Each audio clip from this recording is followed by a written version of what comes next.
I'm here to assist you with all your test equipment needs, from multimeters and test weights to patient simulators and x-ray analyzers. If you need guidance or you have any questions, please don't hesitate to write me at jbarber@bcgroupinternational.com. What's up, everyone? Welcome back to Better Biomed. Today I'm sitting on the floor in the middle of Samsung, and we're going to talk about power cords, all right? Because it's the little things that are the details that make a company really what it is. And I'm sitting here, and I'm with the HS60 ultrasound.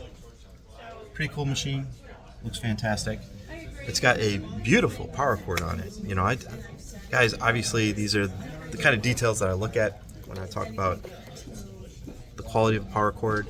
The conductors are extra large, but then I noticed they have a large ka-chunk on near the base. It's within a foot of the base, and let's say 16, 18 inches of the IEC port. And there seems to be a common mode choke. There's some sort of transformer or a choke on here, and that's obviously to eliminate noise. But it's the little details, something I wasn't expecting on seeing here on the Samsung ultrasound.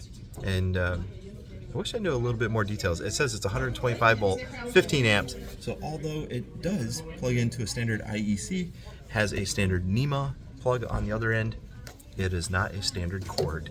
Obviously has a pretty big noise filter on there. Pretty impressive. It's the details, guys. So little things. Thanks for watching.